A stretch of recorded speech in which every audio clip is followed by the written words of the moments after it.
I know we have a busy agenda, so let's go ahead and get started. I want to welcome everybody here tonight to this regular scheduled planning and zoning meeting on the third day of May 2021.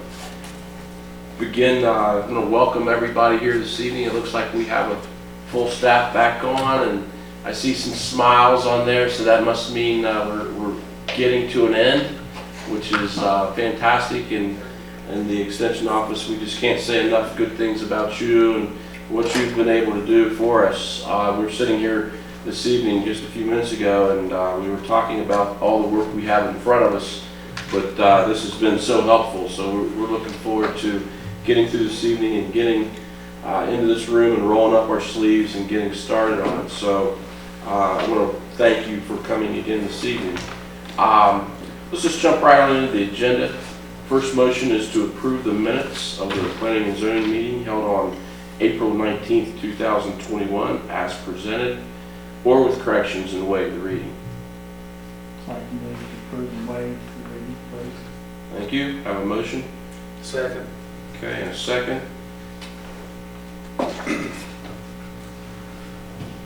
Okay. Gentlemen, I want to thank you for that. We've got the motion on the floor to waive the reading. All in favor, say aye. Aye. Opposed, like sign. Motion so carries. Next on the agenda is public comment. Do we have any public comment? Anybody on the Zoom? It doesn't look like we have anybody in the house. Okay, hearing none, we will move on to the discussion of element 10, plan implementation. And I will now turn it over to our friends at the Extension Office. Thank you. We appreciate that, and we'd really like to thank everyone for hanging in there. We're on our last session with you, and we know it's been a process, and you've been troopers and stuck with us. So tonight we're going to talk about plan implementation and next steps, what you might want to think about doing after our series wraps up. But first, let's just take a step back, and did anybody have any comments, questions from last week's, or 2 weeks ago, I guess, our session on economic development? Do we have anything we need to address from that session? Okay, hearing nothing, then I will turn it over to Mike, who's going to lead our discussion this evening on plan implementation. Okay. Well, good evening, everyone. I get the enviable task of finishing things up. Actually, it would be probably an enviable task because it means we're almost done. We have gone through multiple different topics, and tonight we're dealing with what's called plan implementation, the last element. Amy, could you, or whoever's the host, I need to share my screen.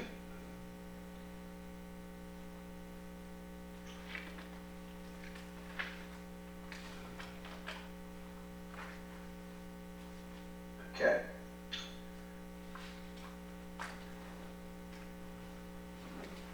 Okay. Should see it there.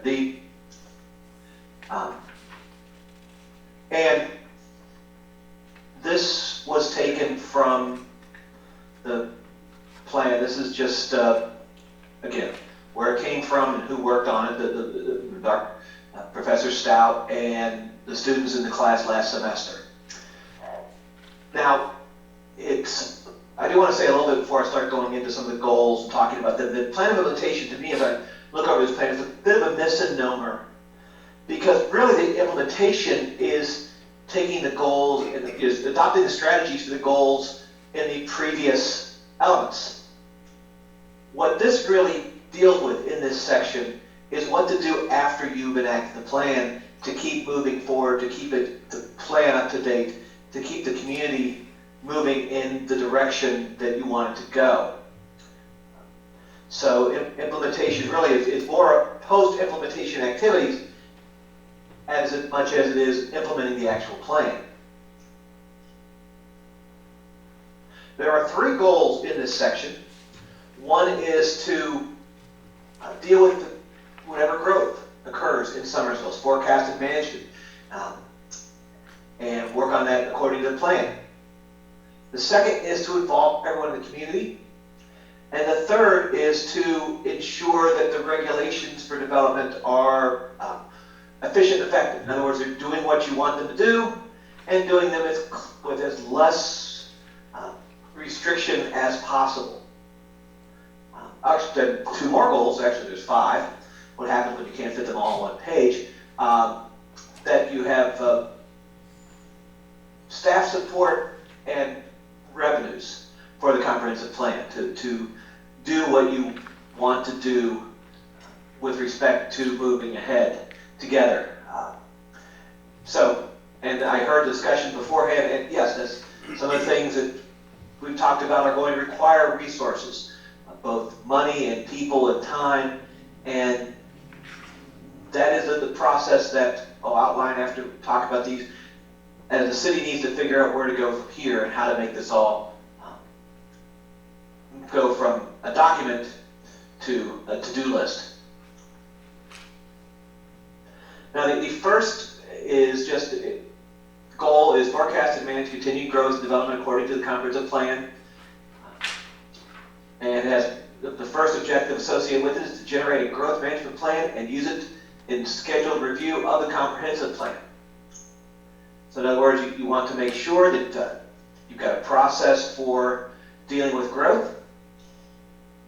So the first strategy is to know where things are, is projecting the city build out using an estimated growth rate of 1% per year.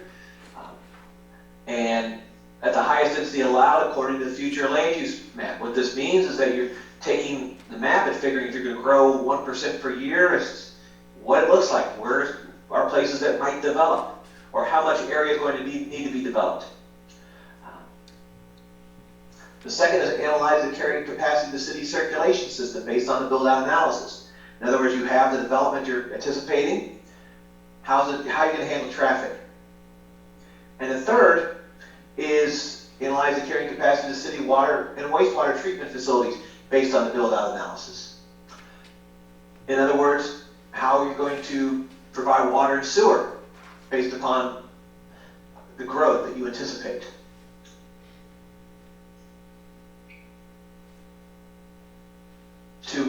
Goals, strategies 4 and 5 are very similar. Anticipate public facility needs in response to population growth and geographic expansion of jurisdictional boundaries. In other words, as a city grows, what are you going to need as far as public facility? That would be governmental structures, meeting places that you might not already have. Strategy 5 is very similar to that, is analyze the parks and recreation programming needs on population and development trends. In other words, the city grows, what are you going to need for parks and for people?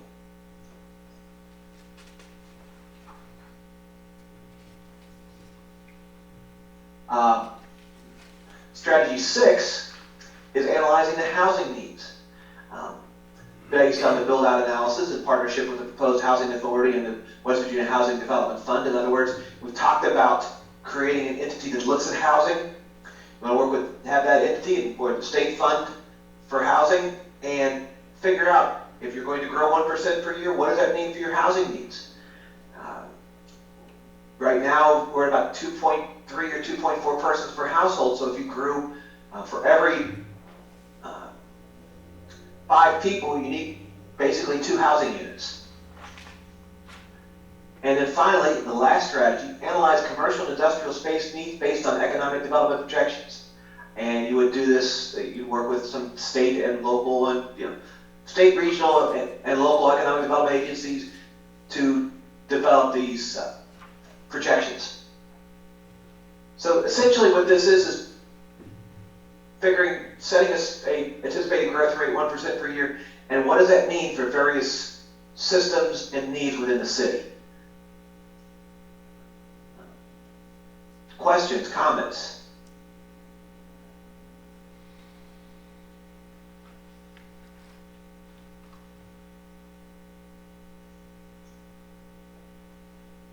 Hearing none, I'm going to move on to the second goal, which has 4 objectives.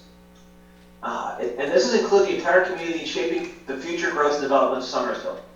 What this means is you want to get everybody involved, or have at least provide everyone an opportunity to be involved. Objective 1 is information dissemination. Objective 2 is increase informal dialogue and deliberation opportunities. Objective 3 is citizen advisory boards. Objective 4 is incorporate resident and stakeholder input into plan review and implementation processes. So in full, Objective 1 is to improve the public dissemination of information on local government operations and decision making. It has 2 strategies, with the caveat that there is possibility to add additional ones. The first is maintain the city website and have it provide complete and timely information about policies, ordinances, operations, and decision making. So that may involve reviewing what's up there and adding some things that are not, and keeping those that you want to make sure that people know about. Second is maintain the Summersville cable television station for dissemination of public service announcements, video recordings of all meetings of public bodies, and live streaming when possible. I think this is essentially what's being done now with the SCTV. These are the only 2 strategies that were specified in the plan. There was the caveat that other things could be added to this. So if you've got suggestions or any questions, this would be a good time.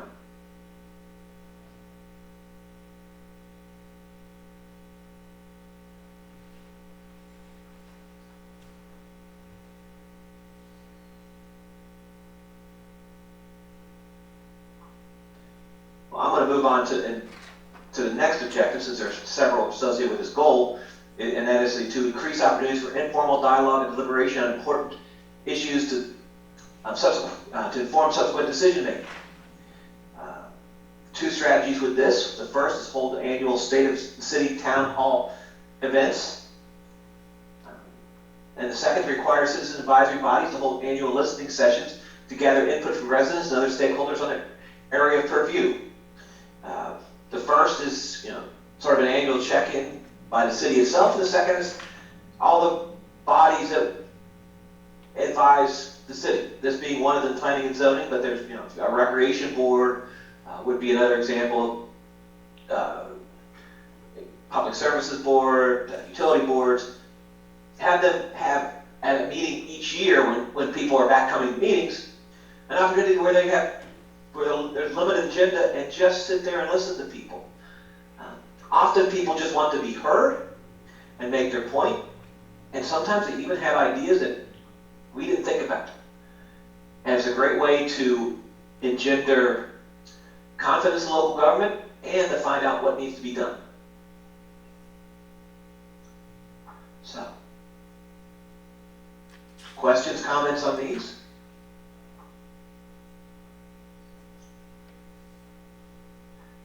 I'll move on, and at the end of this objective, I'll also stop for questions. But objective 3 is establish citizen advisory boards and commissions to provide policy input to the city council. The 2 strategies. First is maintain existing advisory boards, planning and zoning, board of zoning appeals, which is the quasi-judicial board which rules on anything, on certain things related to zoning, library board, and forest council. The second strategy is to create new advisory boards as recommended in the comprehensive plan, such as a historic landmark commission, arts and culture commission, parks and recreation commission, housing authority, and economic development commission. And remember, those were pieces from different implementations that we talked about during the different element discussions over the past few weeks.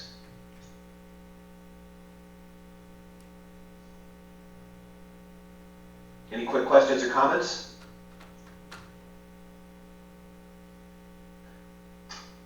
If not, I'm just going to go to objective 4, and there are multiple strategies on this. The first 2 are,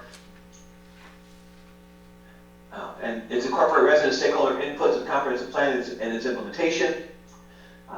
First, establish procedures for the Planning and Zoning Commission and City Council that meet West Virginia State Code 8A requirements. In other words, do things by the book as they're talked about. For example, as we're doing this comprehensive plan, one of the things that is mandated, 8A36A, is a public input process for the comprehensive plan. But there's also requirements to have public input opportunities during the meetings. I saw that before this presentation, that it is done by the Planning and Zoning Board. Strategy 2 is to make the comprehensive plan and information about planning topics and activities available on the city's webpage for all interested stakeholders. Webpage is a great place to put things once they're adopted, and that way that saves you from having to find it for people or mail it to people if they have questions.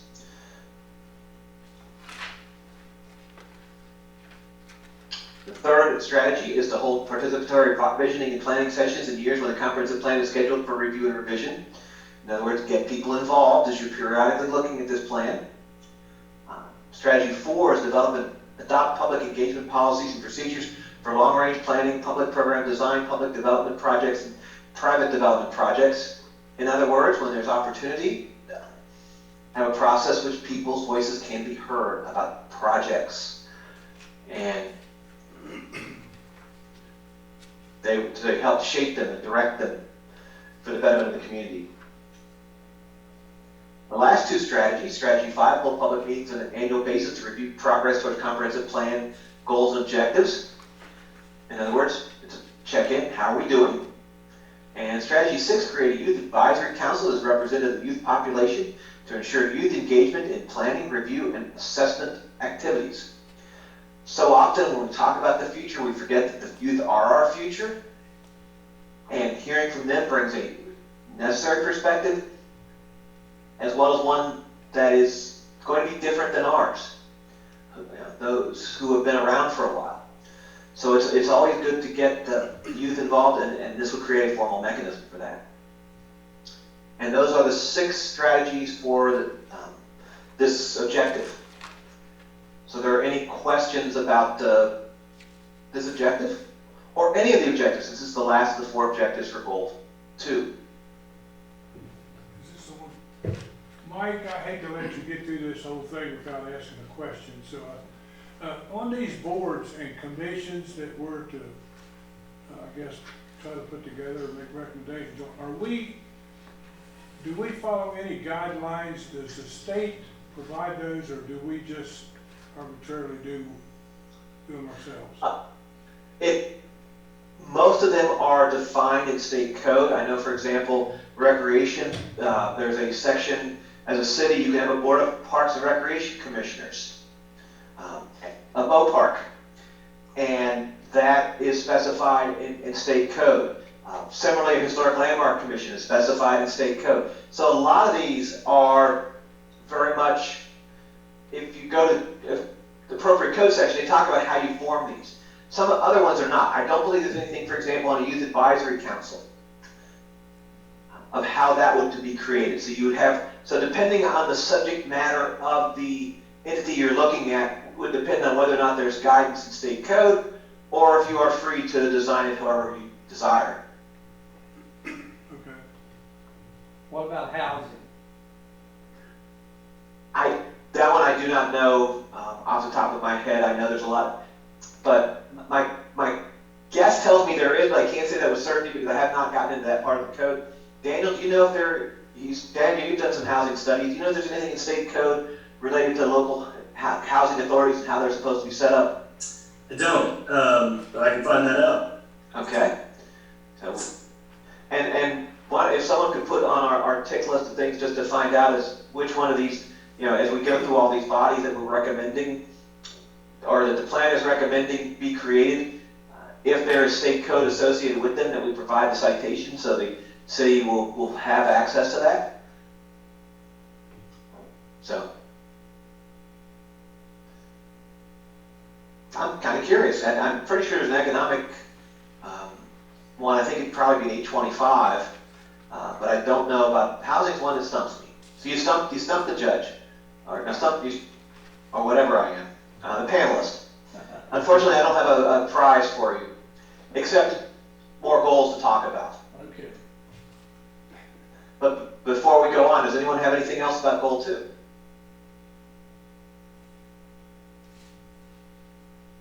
Okay. Well, this is the third goal: ensure an efficient, effective regulatory process for development. And there are 3 objectives associated with. The first is just related to aligning city laws with the comprehensive plan. The second is creating a GIS system. And the third is taking action to minimize the cost of development of the review process.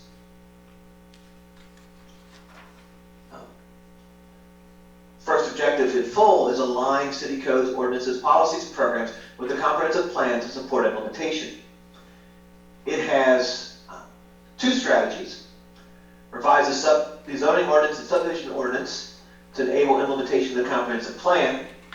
That really shouldn't come as a surprise, because we've talked about at various points that you would need amendments of different pieces of code to do different actions that would be recommended in the plan. The second strategy is to evaluate other city codes, ordinances, policies, and programs to determine the level of consistency with stated goals, objectives, and strategies, and revise as needed. In other words, if the plan is where you want to go after you're all said and done, should make sure that everything is pulling in the same direction. That's what the aim of the Moving Ahead Together was for the city as a whole. This is sort of a microcosm of that, where you want to make sure you're doing it with your own city rules.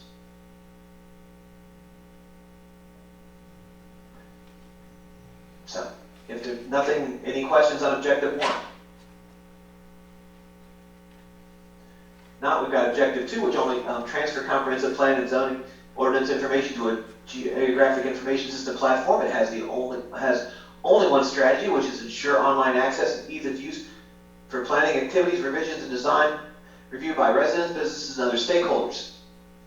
Essentially, what this is talking about is creating a computerized system and giving people access to it so they can see things at their computer, and that helps the city be able to manage things instead of having to use paper or make changes on system and put it, make it, spend time trying to redraw a map and put it up there, as we've had to do for some of these maps, so static and doing them offline. You'd have a tool that you'd be able to do it directly, and that's what a GIS system would allow you, a GIS software would allow you to do.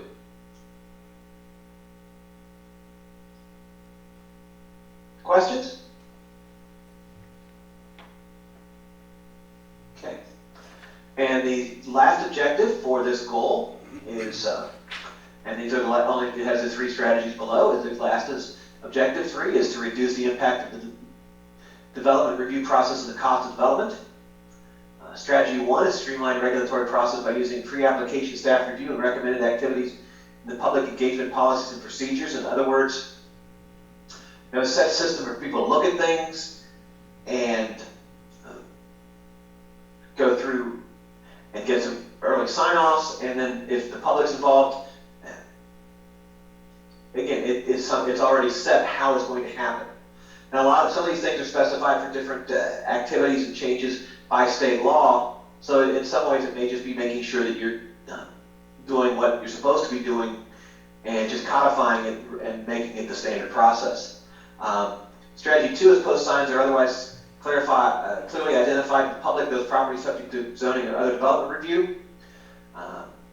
In other words, if a place comes up for rezoning, you want to put a sign down so that people can see that it's up for rezoning. That's also part of that informal communication and help people know what's going on. And the last one is combine all forms of review into one hearing procedure. This one is subject to whatever rules the state has. I will be, and you might want to, if someone could take this for me, because as we go through, this one may have some issues of how far you can do it, because there are state requirements of different public hearings. But if it's something you're doing optionally or something that's city defined, or if you just want to have some other things, I mean, if you can combine things, it makes things smoother. So, any questions about this objective or any of the objectives on goal 3?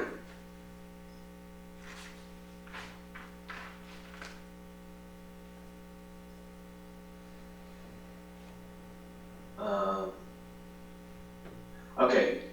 Okay. If the item in the chat is from Daniel talking about the city and county housing authorities are in 1615 in the state code.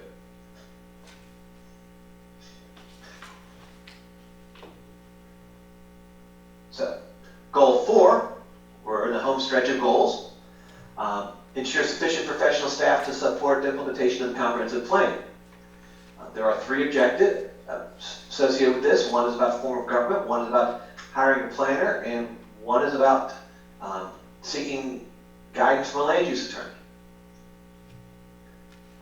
The first objective reads, consider a charter change to the council manager form of government. It has these 2 objectives. Appoint a working group to study the options, formulate recommendations, and seek public input to the idea of a charter change. The second strategy is provide adequate staff support to the working group for public communications and engagement. What this is about is that as time goes on, it may be necessary to have someone with more full-time responsibility for city administration and changing to a council manager form of government as opposed to a council mayor form that you currently have would allow you to have a staff person who would be the functional chief administrative officer for the community. They would still be working under the direction of council. The council would still have a mayor, but that would generally just be the way normally they're set up. That's actually more the leader of council than an elected position by everyone. And again, the objective here is consider a change, not a charter change, not necessarily enact a charter change. That was something that had to be decided after appropriate consideration, discussion, and deliberation by city officials and city residents.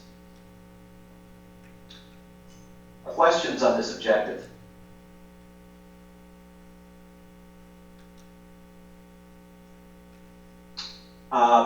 Objective 2 is hire a city planner with appropriate professional degrees and/or certifications. It has 2 strategies. The first is develop a job description that includes responsibility for public engagement and staff support to the Planning and Zoning Commission, Board of Zoning Appeals, City Council, Mayor, and City Recorder. And those are offices under the current charter. That's the reason it's noted like that. The second is to seek an individual with well-rounded understanding, comprehensive planning, community development, and economic development. This position may have more than just planning responsibility. It could be the staff person working on the economic development organization that we talked about creating for the city. Could be the person who also provides information to some of the other information and support for some of the other commissions we've talked about, like a historic landmark commission, things that are associated with planning and land use. Could also even be rolled up into the position of the city manager. So the actual, of course, at that point, the more you're putting on the person, the less time they're going to have to spend for any one duty. So it would be a balancing act determining how much you needed someone to do planning activities at this point and how much resources you had for that person.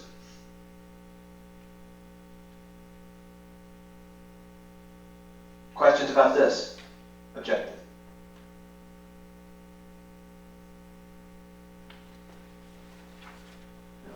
The last objective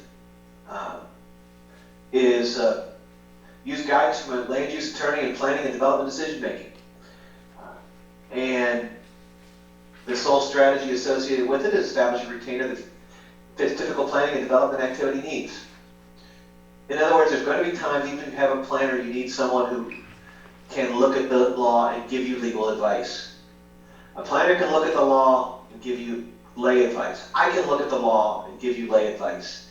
All of us can do that, but to give legal advice, you have to be an attorney And this may be something already covered by the city attorney. The city attorney may be appropriate and sufficient for this.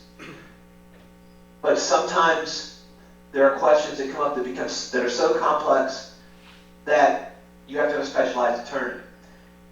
What this strategy is talking about is finding such attorney and having them on retainer, so when you have a question like that, a land use question of sufficient complexity that your normal city attorney would be unable to provide reasonable counsel, that you have someone to reach out to.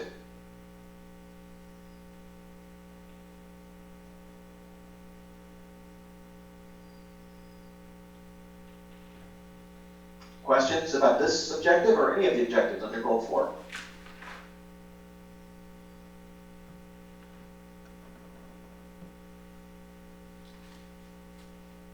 Okay. Well, we have our last goal, which is ensure sufficient revenue to support the implementation of the comprehensive plan.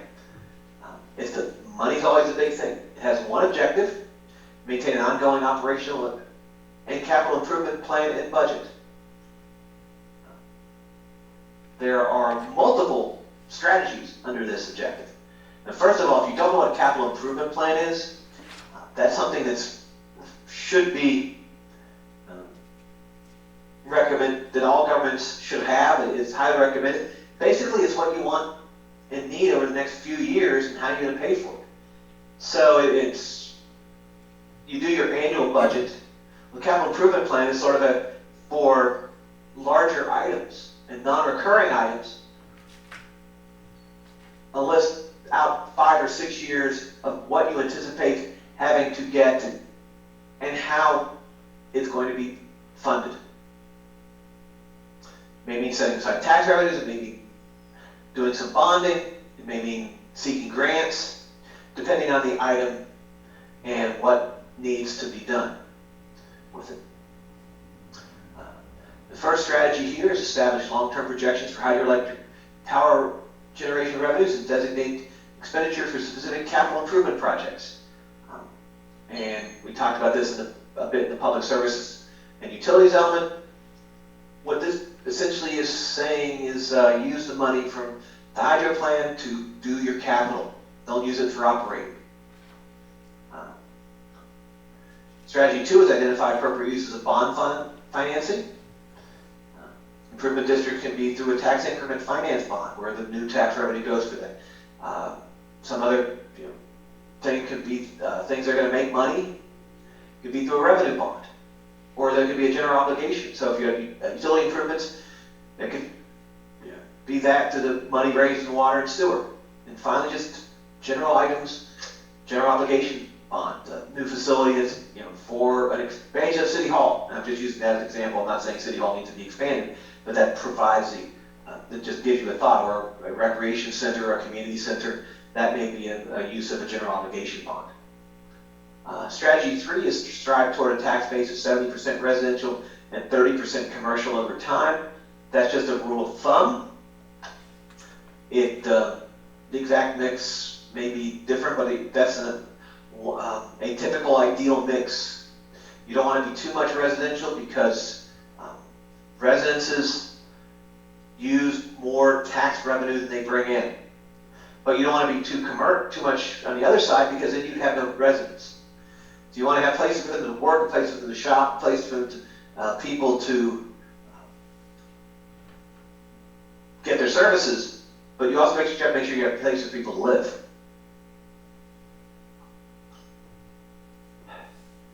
The last 3 strategies under this objective are increase the city fire fee.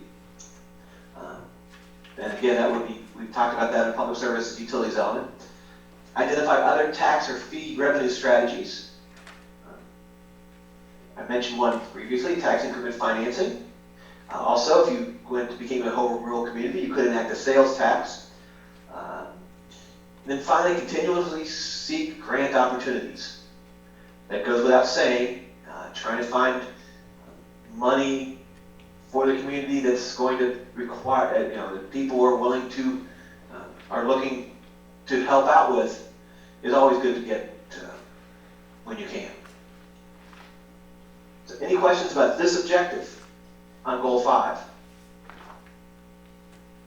So, Michael, I got a lot to say about this objective. Relative to starting first with the hydro revenues, those are regular budgeted funds in the city. Of course, fortunately, we always have carryover, which I would attribute about $500,000 a year of that carryover to the hydro. Although the dynamics here in starting July 1st of 2021 changed because of our power purchase agreement. So it's unfortunate here in the next few years we will see less revenue. But on the other hand, I guess I don't understand this tax base of 70% residential, 30% commercial. And then certainly oppose, here recently we increased the city fire fees, so I don't even understand the strategy of that being in there for another increase on fire fees. And at the end of the day, I think what we want to do, and this last legislature, actually even backing up to what you talked about with capital improvements, right now there's a big scramble nationwide, statewide, and even in our county, I in partnership with the county commission, because of the dynamics that have changed nationally from a political scene, relative to the money that we're hearing that's going to be plugged into capital investments in states and communities. And so it is good to have a plan so you have some stuff shovel ready, because we don't. And again, the other dynamic that's changing all this is now earmarks are back in where they were out. So now you can actually get direct funding for a project from our Senate and House, as before they had removed that. So there's a whole bunch of moving pieces, but ultimately at the end of the day, when it comes to taxation, less from the standpoint of business and consumer is better, not more. And obviously, if we took the hydro monies and removed them from our budget and earmarked them for capital only, we'd have to do some serious budget cuts, because we budget in the budget annually somewhere between $500,000 and $600,000 a year in our budget from hydro funds. So anyway, I just throw all that in there because this is this is a really interesting closure with all these moving dynamics relative to taxation and capital investment. First of all, thank you. And remember, these were written about a year ago. And a lot has changed since then.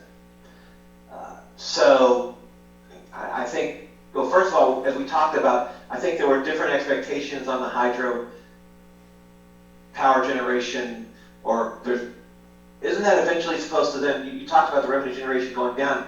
I thought, is there a point at which it's going to go up? How much the city gets share is going to go up?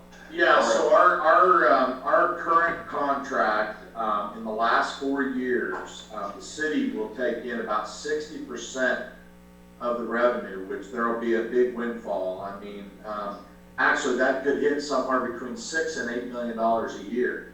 Now, the other dynamic that we don't know about that is, what will the price of power be then? With all the other moving and shaking and green energy and all the other energy, unfortunately, the price of power has gone down. Even though this does generate good, clean, green energy, we still don't know what it'll be. So that's why I say it's a moving target. Right now, we're thinking somewhere between $6 and $8 million a year, but it could be less, or it could be more.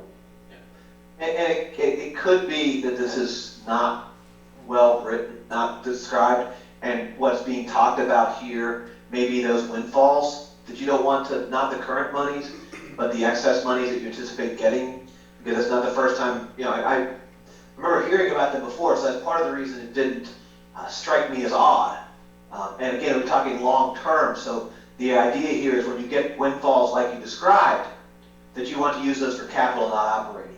So that just may need some clarification rather than removal on that, if that makes sense. Yeah. So, as far as addressing some of your other points, remember, we did not, I mean, as a caveat we've talked about before, this plan was written last year by the class, and one of the problems that they ran into was a little thing called COVID. And I say that because I'm teaching the class this semester, and we have the book, you got the book learning, and you got the community learning. Well, they were able to get the book learning, and you get book learning, you got the community learning was limited to just looking at data. Everything kind of went cattywampers when it came time to do the public input. A year later, we figured out how to do it without, or at least get some information without being able to be there. So things like the fire fee, someone might have seen an old number, compared it to, oh, they need to increase it. Well, not knowing that you would actually increase it. So certainly we can make that adjustment. As far as that 70-30, I cannot, I searched for sourcing on that and was unable to find it. So I can't sit here and tell you that it's anything more than a rule of thumb that I can't even back up. So I would, if the planning and zoning, if it's your wish to take that out, that would not, if you're not going, I certainly understand it. You may want to strive for the appropriate balance in your tax base, something a little less specific, because you do need to have a balance of different types of items in your tax base. Although for a lot of these cost of community studies look at the overall cost.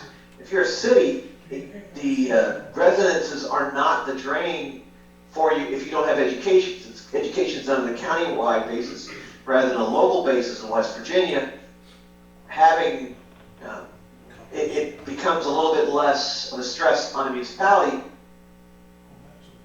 exactly what that balance is.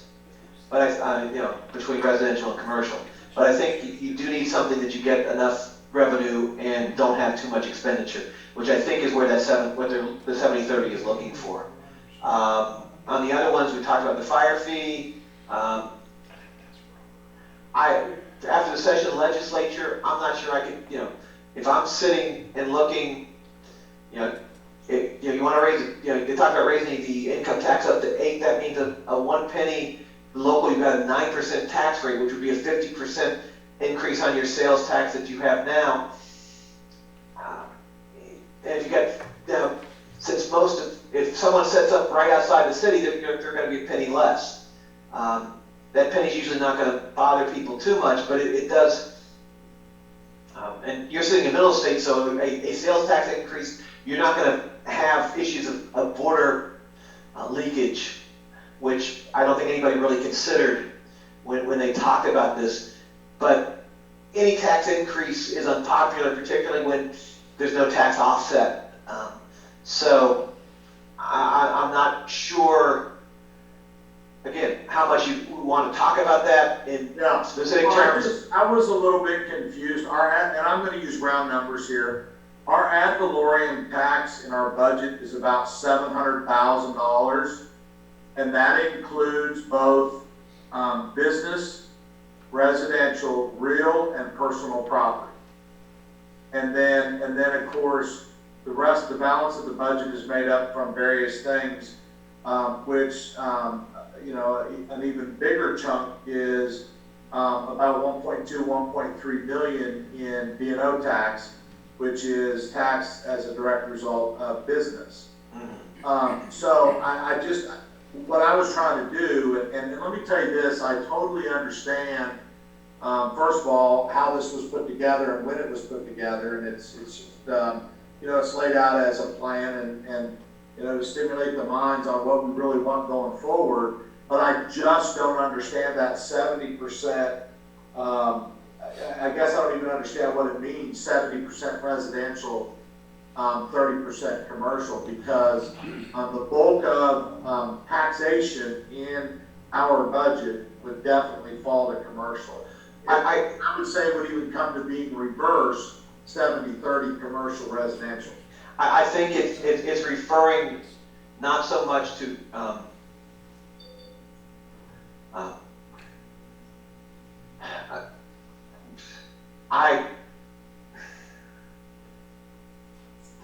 I think that's it says tax basis. I think it's almost a land allocation number, but or a real property valuation.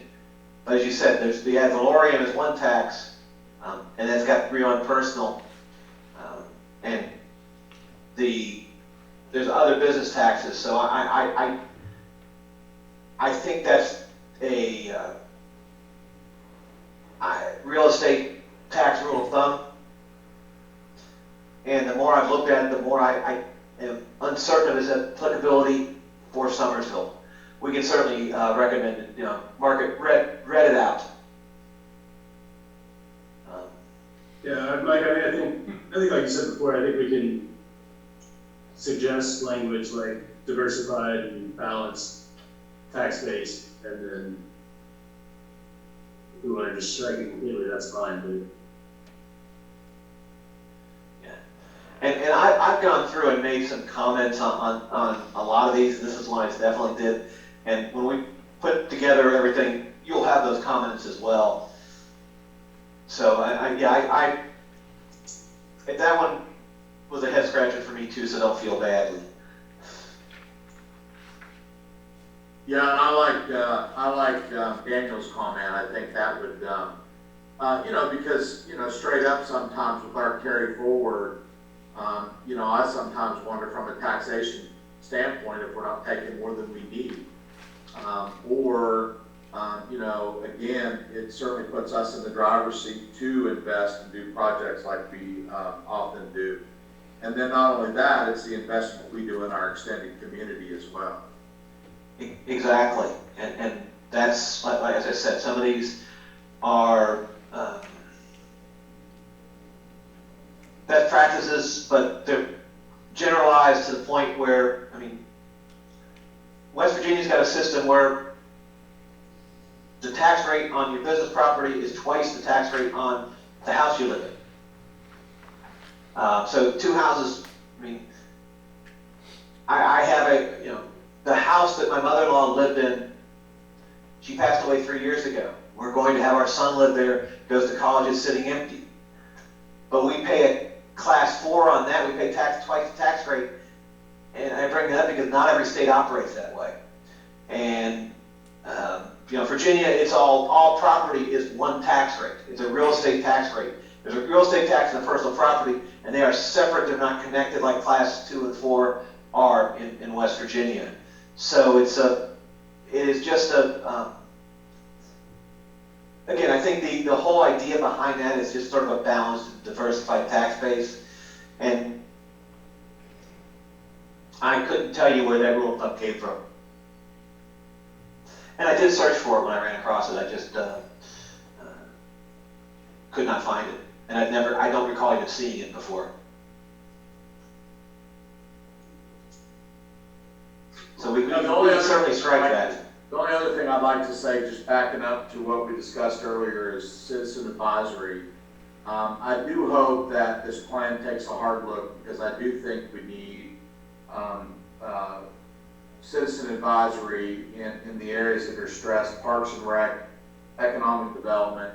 I was even thinking that the historic landmark, although we do have a county historic landmark board, I think it would be neat if we had city, and I almost think that there's a possibility that it could be dual-hatted with the brown oaks that we have now, because that's what that board does, is take care of the city's historic property. So I really do think, from the standpoint of moving forward, that that's a good focus for us, is some of the citizen advisory, and a good way to get our citizens involved. And also, if we're going to be able to implement into this plan as those advisory boards speak to the whole plan, that's something that we probably definitely need to move forward with.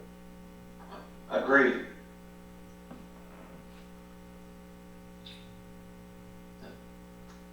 Other other questions or comments on on this goal or any of the goals? And again, implementation is a bit of a misnomer for this element. It's more of as you're implementing the plan, how do you live it? You know, the implementation is a lot of those other the goals and strategies, goals, objectives, and strategies in the other elements. But this is sort of the overarching topics.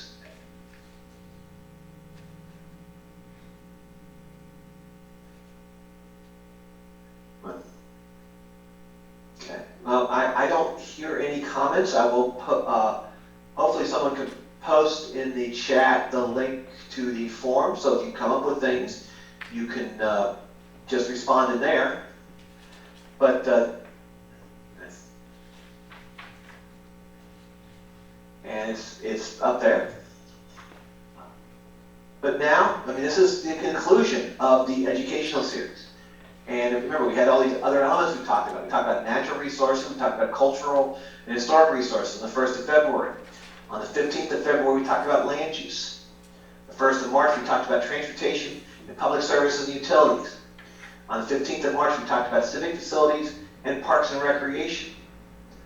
On the 3rd of April, we talked about housing.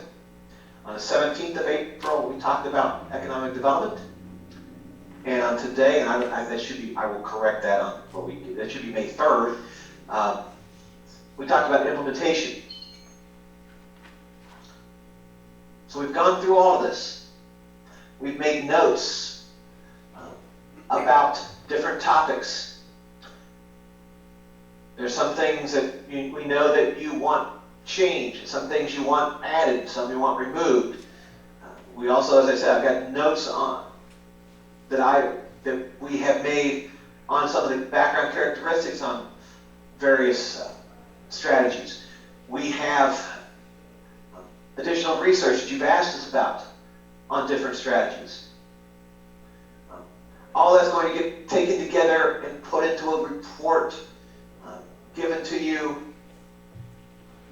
But what do you do next? I know I heard a couple people talking about that before the meeting today. Well, you have multiple options. The first is to do nothing. You do not have to have a comprehensive plan. Now and that would cost you nothing. But it has a long, once your plan expires in 2023, you basically have no legal mechanism through which to control land use. You continue to enforce the zoning ordinance. You can continue to enforce the existing subdivision ordinance. But if someone who wants to do something and disagrees with what they might get from the ruling they might get from planning and zoning, suddenly discovers you don't have any comprehensive plan that's been done within the last 10 years, they can take you to court. And the state Supreme Court in 2010, 2011, the Pawpaw decision, where essentially the town of Pawpaw did not have a comprehensive plan and said your zoning ordinance is not valid. So that's the do nothing option. The next option is to just basically adopt this, we've talked about, strike out a few things we talked about, add a couple of things, and adopt the plan. That meets that legal requirement. You no longer have to worry about, for 10 years, someone challenging you in court saying you don't have a foundation for your land use regulations. But it probably doesn't meet the city's requirements. We've talked about a lot of things that are happening, and a lot of things that the city wants to see happen. And while many of them aren't covered in the comprehensive plan as is currently structured, we know that the plan needs a lot of fine-tuning from what we've heard here and over the previous sessions. So it would meet the legal requirement, but not fully meet what the city really wants or needs at this time. The third option is what I think I heard people talking about, which is internal group revision of the plan before adoption. It doesn't have a lot of cost. Monetary. It's going to have time cost. So it does take some resources. And you may need someone externally to review it to make sure it meets all the state criteria. potentially to assemble and to guide you, and possibly even guide you through the adoption process. Now, it may be the city attorney, that may be city staff, that may be an external agent. And speaking of external agents, you could essentially bring in someone on a contract basis to lead you through the revision and adoption process in total. That would make sure your needs are met, but will require both your involvement and some money. The one we thought there was, as when we started this, we probably mentioned the law school as a free option. Unfortunately, their land use and sustainable development law clinic now charges. So beyond a certain point, most entities are going to have to collect something for expenses. And depending on what you need, it could be a couple of thousand to more than a couple of thousand. Yeah, and that's something, if you wanted to go that route, basically you farm out the actual writing to someone, then that's going to cost money to have that done, but it means that you then just have to give the ideas and review it. So it's sort of but these are your choices. I think the first two the ones on the first page aren't really good choices. These two are your better options. I'm not going to tell you which to do. That's something you have to determine and decide what works best for your community. But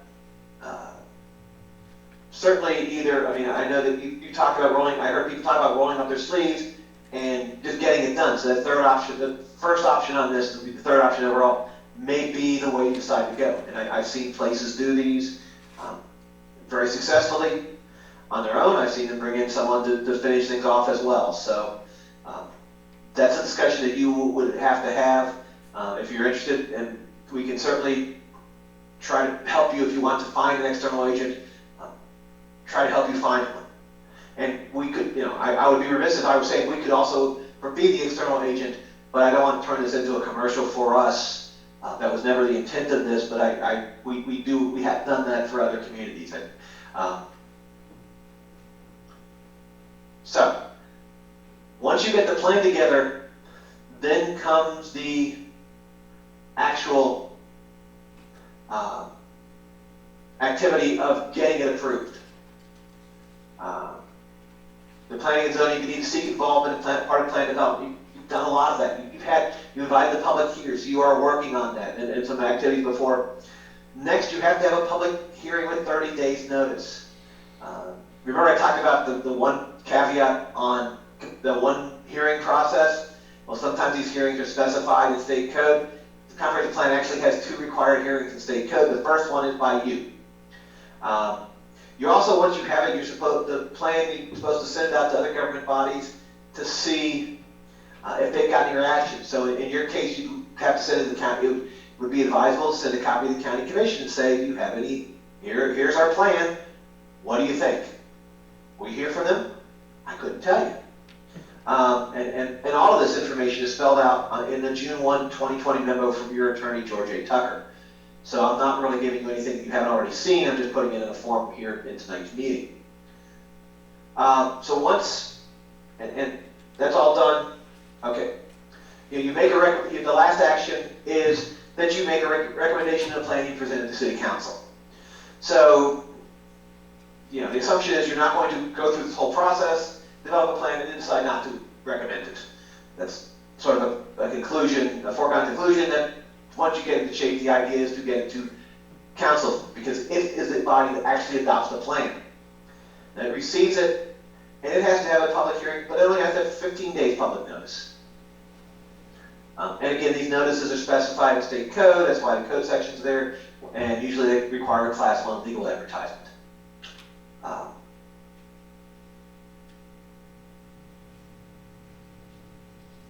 And again, the line there about requesting information from governing bodies. And then they've got 90 days, it says 90 days or 3 meetings.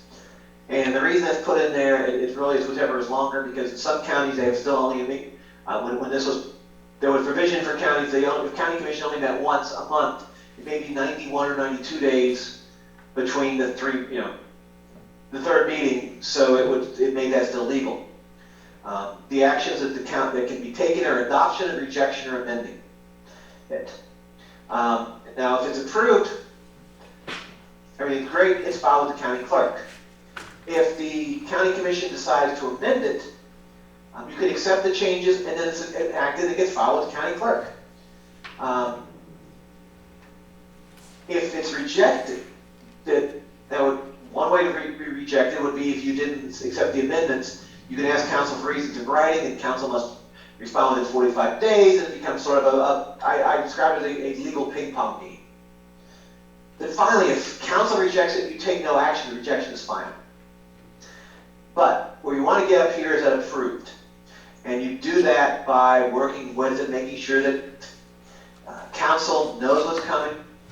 Council has participated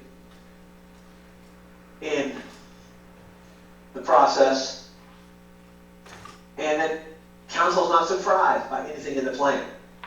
The worst thing that can happen is council gets something, or any governing body, and they don't know why something is in there or what it means. One reason we've gone through this educational process is because there are elements in this draft plan that you're not sure why they're in there and you don't know what they mean. And that's part of the cleanup that the Planning and Zoning Board has ahead of it prior to its final disposition of the comprehensive and the public hearing and eventual anticipated recommendation of this plan to council, or a plan to council. Questions, comments, concerns?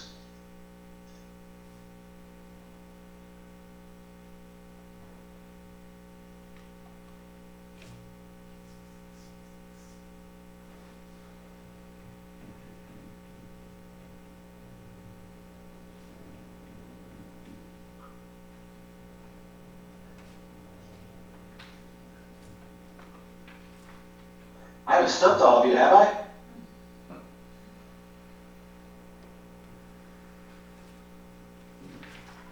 Lauren did remind us in the chat, when you get that survey link, if you are not online and just gonna click on it here, Amy will send it out on Monday. Whenever Amy wants to send it out. But you can go back and do all of the sections. So if you have comments from previous sections, just remember that you have the ability to go back and put those in there. It's not just this particular session that you can comment on.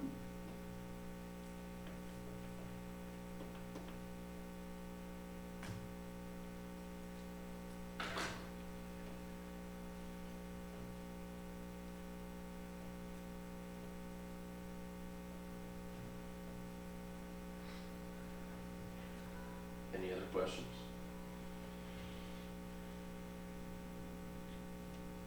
Yeah.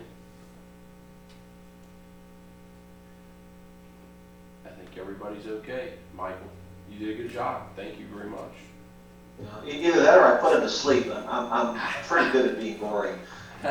No, I was keeping an eye on everyone. I didn't think anybody dozed off on you, so you did good tonight. Okay, well, thank you. Again, I can't say enough about the Extension Office and all of your efforts. It's been amazing.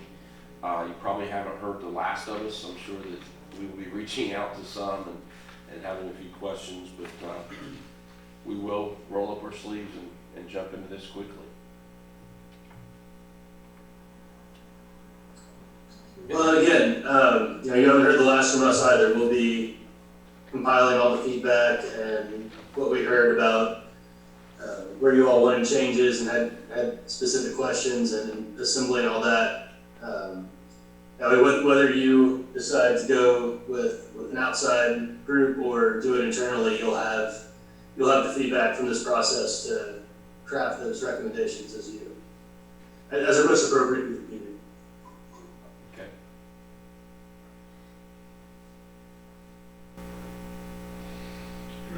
Everybody okay? Okay. Thank you very much, everybody. I appreciate your your attending this evening. I'll entertain a motion to adjourn. Second. All in favor, say aye. Thank you.